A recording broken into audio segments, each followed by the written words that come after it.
শিক্ষার্থী বন্ধুরা আসসালামু আলাইকুম। বেসিক টু অ্যাডভান্স লার্নিং এর পক্ষ থেকে আপনাদেরকে জানাই আন্তরিক শুভেচ্ছা ও অভিনন্দন। সুপ্রিয় শিক্ষার্থী বন্ধুরা, আজকে আমরা আদর্শ গ্যাসের অবস্থার সমীকরণটি প্রতিপাদন করব। তো চলুন কথা না বাড়িয়ে আমরা ক্লাসটি শুরু করি। ধরা যাক টি তাপমাত্রা টি চাপে এন মোল কোনো গ্যাসের কোনো আদর্শ গ্যাসের আয়তন হচ্ছে ভি। সুতরাং আমরা বয়েল চার্লস এবং অ্যাভোগাড্রো সূত্র অনুপাতে পাই ভি সমানুপাতি 1/p যখন এন ও টি স্থির থাকে, অর্থাৎ নির্দিষ্ট ভরে নির্দিষ্ট তাপমাত্রায় কোনো গ্যাসের আয়তন তার চাপের ব্যস্তানুপাতিক। আবার দেখেন চার্লসের সূত্র অনুপাতে আমরা পাই ভি সমানুপাতি টি যখন নির্দিষ্ট ভর এবং নির্দিষ্ট চাপে চাপ স্থির থাকে, তখন আমরা ভি সমানুপাতি টি লিখতে পারি।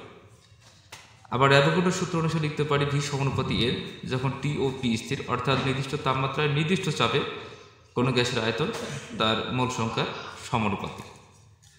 তো বীজগাণিতিকভাবে আমরা এই তিনটি সূত্রের রূপ পাই। ভি সমানুপাতি আমরা এরকম পেতে পারি ভি সমানুপাতি 1/p মাল্টিপল টি মাল্টিপল এন, এবার পেতে পারি। তাহলে এই জায়গা থেকে আমরা লিখতে পারি ভি সমান, এখানে কে লিখতে পারি কে, এখানে এনটি লিখতে পারি, এখানে পি লিখতে পারি, বা আমরা লিখতে পারি এখানে পিভি ইজ ইকুয়াল কে এনটি লিখতে পারি।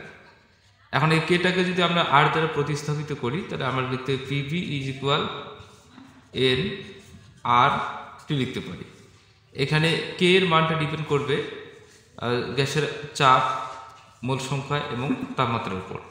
তো যাই হোক, এই হচ্ছে আমাদের পিভি ইজ ইকুয়াল এন আর টি, এটি হচ্ছে আমাদের আদর্শ গ্যাসের সমীকরণ।